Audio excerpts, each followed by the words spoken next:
Hello friends, Namaskar. I am Rajesh Kumar with a new video. Friends, this video is based on biography of William Shakespeare, which is as follows. Friends, 16वीं शताब्दी का England राजनीतिक परिवर्तन, सामाजिक हलचल और कला के पुनर्जागरण का समय माना जाता है। इन्हीं परिस्थितियों के बीच जन्म लेता है एक ऐसा व्यक्तित्व जिसका साहित्यिक जादू आने वाली कई सदियों तक दुनिया को मोहित करता रहेगा। मित्रों, यह कहानी है विलियम शेक्सपियर की, जिन्हें दुनिया द बर्ड ऑफ एवान के नाम से जानती है।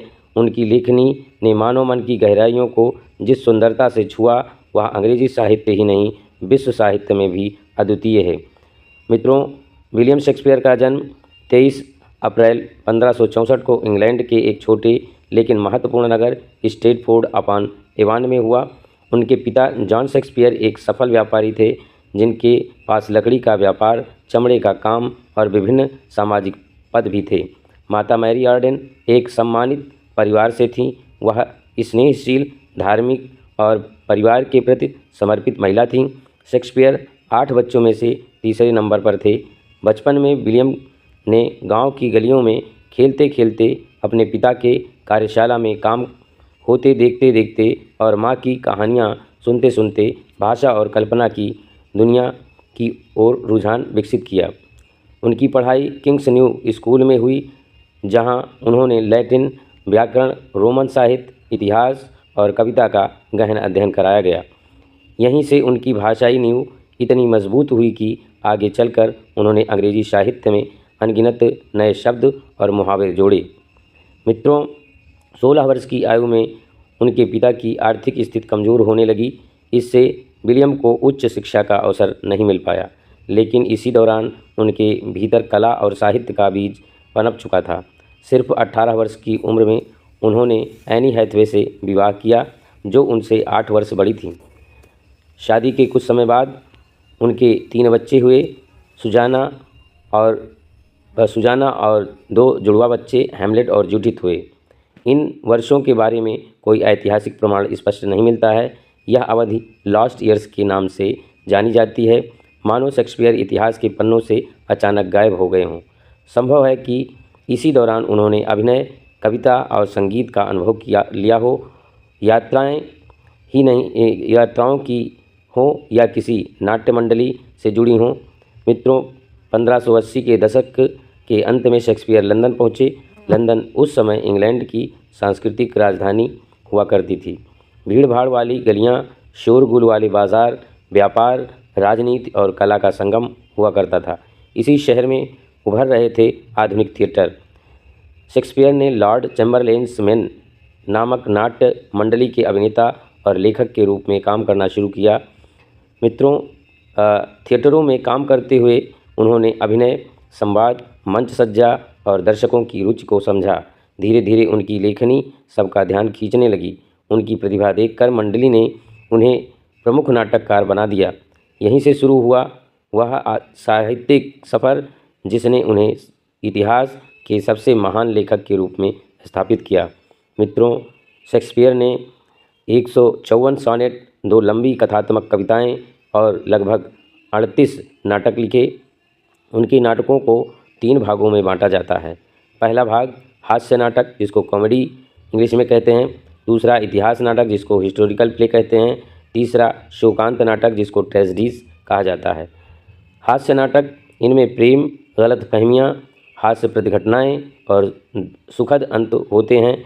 ए midsummer night's dream, as you like it और द मर्चेंट ऑफ वेनिस सबसे प्रसिद्ध हैं। इनमें ऐतिहासिक नाटक में ये अंग्रेजी भाषाओं, राजाओं और सत्ता संघर्षों पर आधारित हैं। Henry IV, Richard II, Henry V जैसे नाटक अंग्रेजी इतिहास का नाटकीय चित्रण प्रस्तुत करते हैं। शोकांत नाटक में यही उनकी पहचान बने हैं। शोकांत नाटक, जिसमें से Hamlet, Macbeth, Othello, King Lear प्रमुख हैं। इन रचनाओं में महत्वाकांक्षा, ईर्ष्या, प्रतिशोध, पागलपन, नैतिक संघर्ष और मानव स्वभाव की गहराइयों को इतनी सहजता से दर्शाया गया है कि आज भी इनका प्रभाव कम नहीं हुआ है। मित्रों, हैमलेट की कहानी कुछ बहुत ही ज़्यादा रोचक है, जो कि यह बदले, संदेह और नैतिक संघर्ष पर आधारित त्रासदी है। टू बी और नॉट टू बी, जैसे संवाद आज भी विश्व भर में उद्धृत किए जाते हैं। मैकबेथ की कहानी भी बहुत ही रोचक है। यह महत्वाकांक्षा और अपराध की मनोवैज्ञानिक कहानी है। मैकबेथ की सत्ता लालसा उसे विनाश की ओर ले जाती है। इसी प्रकार ओथेलो की कहानी भी कहीं कम नहीं है। ईर्ष्या और धोखे की यह कहानी मानवीय कमजोरियों को उजागर करती है। यागो का चरित्र विश्व साहित्य के सबसे खतरनाक खलनायकों में से एक है। इसी प्रकार किंग लियर एक बूढ़ा राजा जिसने अपनी बेटियों के प्रेम की परख में गलती कर दी और वह गलती अंत में त्रासदी बन गई। यह नाटक परिवार, विश्वासघात और मानव दुर्बलताओं पर गहरा चिंतन व्यक्त करता है। मित्रों, शेक्सपियर की भाषा अद्वितीय थी। उन्होंने अंग्रेजी भाषा में हजारों नए शब्द जोड़े, जैसे लोनली, मजेस्टिक, अमेजमेंट, जनरस, हरी इत्यादि। उनके संवाद काव्यात्मक, दार्शनिक और भावनाओं से परिपूर्ण हुआ करते थे। उनकी शैली की विशेषताएं इस प्रकार हैं। इनकी शैली गहरी भावनाओं से परिपूर्ण, प्रवाहपूर्ण, काव्यात्मक, शब्दों का संगीत, पात्रों के मनोवैज्ञानिक का सटीक चित्रण, मानवीय व्यवहारों की गहरी समझ इत्यादि हुआ करती थी। उनके संवादों में ऐसा संतुलन है कि वे आज भी आधुनिक दर्शकों को उतना ही प्रभावित करते हैं जितना 400 साल पहले किया करते थे। मित्रों, 1599 में लॉर्ड चैम्बरलेन ने एक नया थिएटर बनाया, द ग्लोब थिएटर। शेक्सपियर के कई नाटक पहली बार यहीं मंचित हुए। ग्लोब थिएटर की विशेषताएं इस प्रकार से हैं। ग्लोब थिएटर लकड़ी का बना हुआ था, गोलाकार आकार में था, खुले आकाश के नीचे हुआ करता था। 3000 से अधिक दर्शक एक साथ बैठने की क्षमता थी। सादी लेकिन प्रभावशाली मंच सज्जा हुआ करती थी। मित्रों, दर्शक नाटक के बीच में प्रतिक्रियाएं देते थे, शोर मचाते थे और कलाकारों से घुल मिल जाते थे। यही वातावरण शेक्सपियर की रचनाओं को जीवंत बनाता था।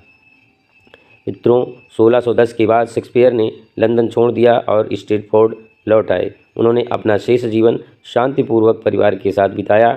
23 अप्रैल 1616 को उनका निधन हो गया।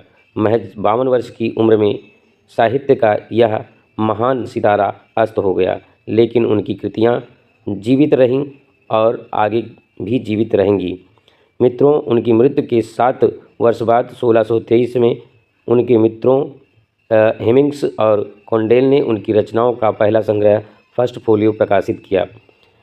अगर यह पुस्तक न छपती तो शायद शेक्सपियर के आधे नाटक हमेशा के लिए खो जाते।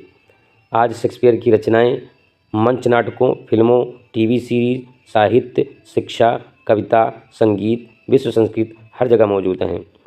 मित्रों, विलियम शेक्सपियर सिर्फ एक लेखक नहीं थे, वे मनुष्य की भावनाओं का दर्पण थे। उन्होंने वह कहा जो हम सोचते तो हैं लेकिन शब्दों में कह नहीं पाते। उनकी कहानियाँ आज भी उतनी ही प्रासंगिक हैं जितनी 4 शताब्दी पहले थीं। इसलिए दुनिया आज भी उन्हें नहीं भूल पाई और शायद कभी भूल भी नहीं पाएगी। धन्यवाद मित्रों इस वीडियो को देखने के लिए। यदि वीडियो आपको पसंद आए तो इस वीडियो को ज़्यादा से ज़्यादा शेयर करें और इस वीडियो से अगर कुछ लाभ मिलता है कहीं पर आपको तो please support me and subscribe my channel to get notification as soon as you wish. Thank you very much.